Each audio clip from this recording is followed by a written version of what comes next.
Welcome to part 9 of the great workshop clean out. It's now just after lunch. Part 8 was this morning. I've just had a really nice chicken soup, I think you'd call it, that Christine whipped up. Hey guys, Chris from The Ultimate Recycler. Welcome back to the series. If you're following along, I hope you're enjoying the journey. Part 9, as I said, we're getting through them. I'm trying to keep them fairly quick so that we can get through a lot and you don't have to sit down for hours and wade through it all. Although if you watch the playlist, you might do that. The sun's come out. It was showery rain just before, but it's now going to be a nice afternoon. I can load up a lot more stuff. Time for a walk around and see what I'm up to. I did a little bit more after just after I filmed the last part of the last episode, and really just sweeping up in the middle now, creating a nice expanse of nothingness. That trunk, or the galvanised iron tool chest there, is still full of lawnmower engines, so that's quite heavy. I'll have to empty that out. This afternoon I want to probably continue along the back wall and get that finished, so I'll have a little bit of a rummage along that bench in a second. I'm probably going to skip these two for now because I want to get these ones emptied, photographed, and I'll put them on Facebook Marketplace and see if I can sell them off. I don't think I want to take them home, do I? I can hear you saying they'll be handy someday. I wonder if they would go on the top. See, I'm thinking of taking this large bench over here, the bit steel frame bench. I reckon that would be really good in the emergency storage shed down along one wall. And perhaps these shelves can fit up on top. I don't know, what do you reckon? My struggle is real, guys. I'll clean them off anyway. I'll clean them off, take some photos, and I can decide later on. I usually put decisions like that into my subconscious while I'm sorting out stuff, and sometimes the answer just materialises. We will load the console radio and the actual radio itself. We'll put them in the trailer, and we'll tip out this bin. In this episode, we'll tip out this rubbish bin that, to our mutual disgust, was just rubbish, but I'm sure I'm going to get some value. So let's tip it out and we'll go through that and see what value we do get. So perhaps I might start this end of the shed shortly. I'll do those ones. I'll load the radio up. I'll tip the bin out and we'll just clean up this corner. And if that's what we get finished today, that'll be great. And that will just leave really this corner down here to load up tomorrow. I'm not sure when my assistance is coming. Steve, my son, and a friend of mine, Dean, were going to come and help me load the lathe, the pedestal drill, the big long bench, and the other workbench over in that corner. So I guess I should have that cleaned off as well. But I don't know if that's going to be tomorrow or Thursday. So the plan is to have this shed totally finished this week. I think we're well and truly on track for that. I'm going to take that spray trailer back in to town too. I'll probably eBay that. So yeah, well, let's get into the jobs, and I'll film anything that's interesting. We will have a rummage along that back bench perhaps in a second, and I'll start loading a few crates as well. Let's do this bench rummage along now. This is a Philips FM900 transceiver. I'm not sure what the big base. Oh, I think it's actually that's probably the main unit that perhaps could go under your seat, and the removable display section goes on the dash or something in a truck. I think it might be a good one. I'd have to check the model. I don't know if it's operational. There's even an external speaker, an extension speaker for it. We'll check that out in a future, perhaps in a future video. I was going to look in these Anzac tins. They're quite modern tins, but they are collectible in their own right. I don't know what's in them, so let's share that experience together. Some of these Anzac tins are actually quite valuable.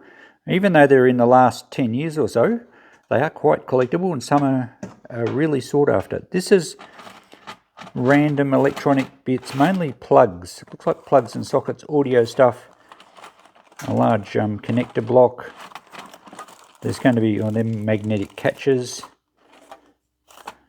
a switch. So yeah, not much value there. It's the sort of stuff I'll box up and sell in one lot. So this might be his electronics section. Let's see what's in this one. Oh, here we have batteries and battery holders. And yep, as expected, corrosion.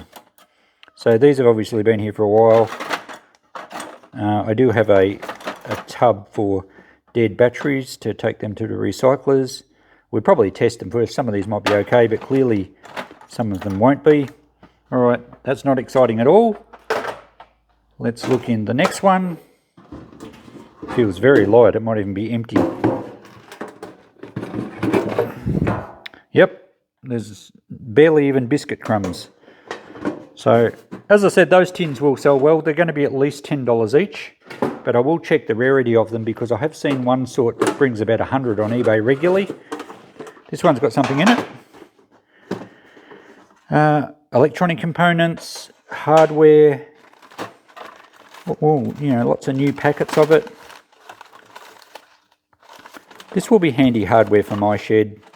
I'm not going to keep everything, but it's going to be nice to have assortments of good hardware, spacers, nuts, some good wire, standoffs, some more batteries. Alright, not much value there again, but probably some good stock for my shed. What's in this one? This one feels fairly light, but I think there's something in it.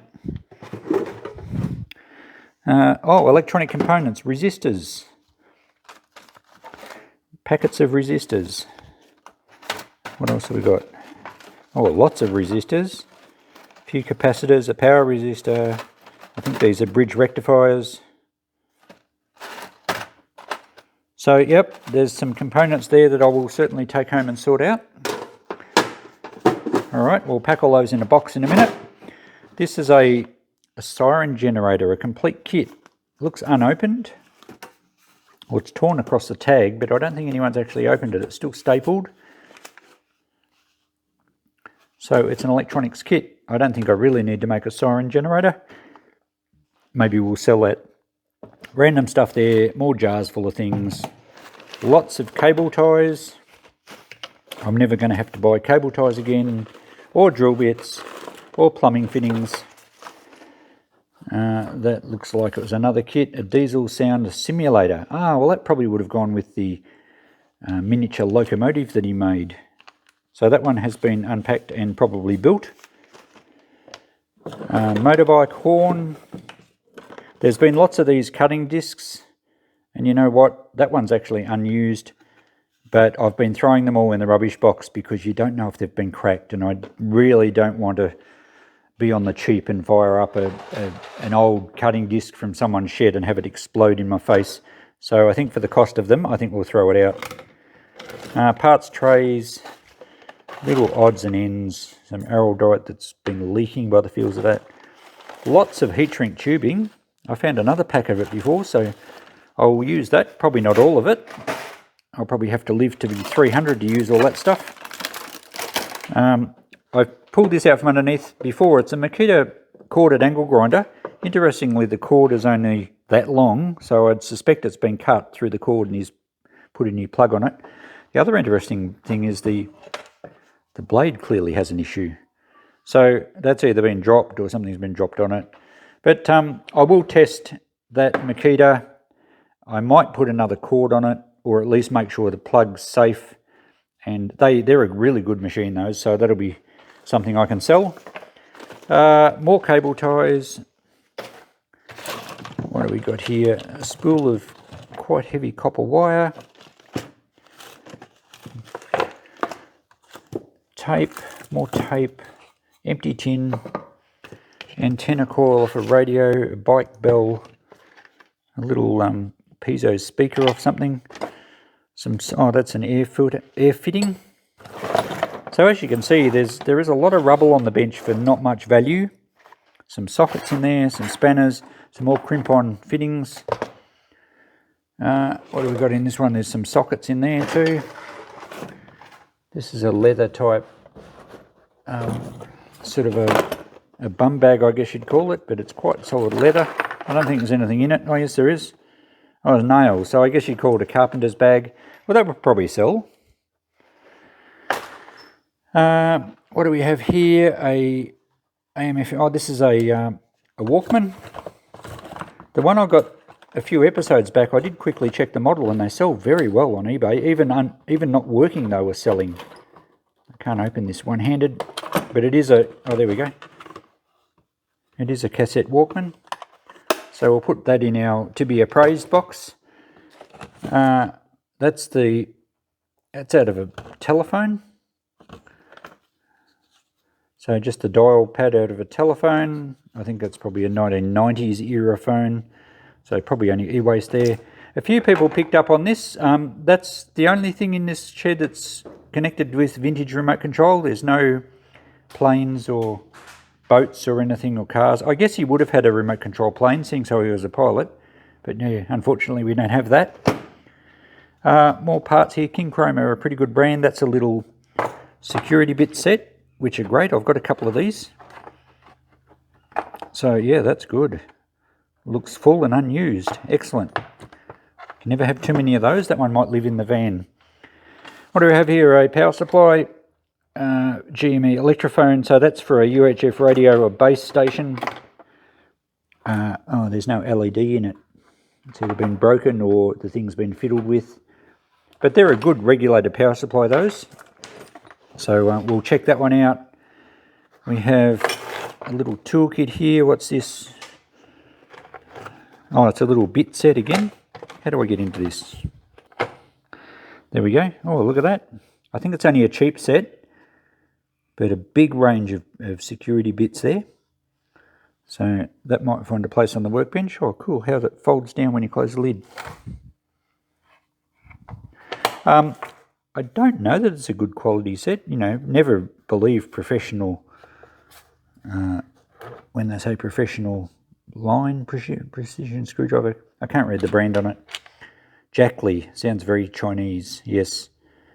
So I don't know, yeah, made in China. I don't think that would be a top quality one, but it possibly will be useful anyway. Alright, so you've got a tool set here with lots of sockets. So that's all pretty well along this bench.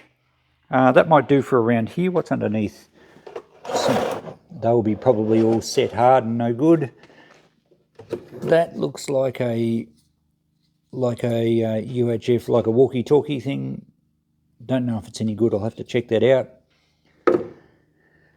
Not much else under there. I've cleaned out most of these. So, oh, what's this? There's a box under here. And it says V8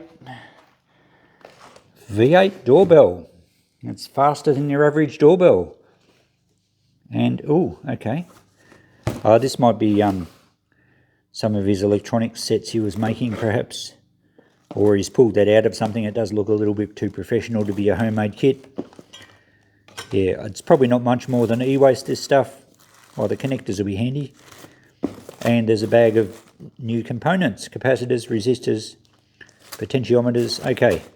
Alright, so I'll throw that in the box to go home. We'll sort that out at home. And that's pretty well it for underneath, other than a few bits in the corner. So I've neglected you guys for about 3 hours, actually probably 2 since I last recorded. I've been very busy. I wanted to get a fair bit done today. I got right across the back wall, as you can see. So the back wall's all finished and swept out. I will just wipe that bench down next time I'm out here. And then I stopped at that corner. I did clean off that big timber trunk though. And then I started up here and got these shelves completely done. Now they're 2 separate shelves, and I've made the decision while I was working. I decided, well, if I'm going to use them, I need to store them for somewhere for quite some time. They're actually only chipboard. If they were real timber, I would definitely keep them. So they're only a particle board. They're 2 separate pieces with the top just sitting on there. The back's actually coming off in one spot. So definitely not going to take them home. As I said, when you're working on something else, your subconscious works on problems, and the result was, yeah, quite definite. So I've done some photos of that. I'm going to put it on the Facebook Marketplace for free. It'll be great shed storage for someone.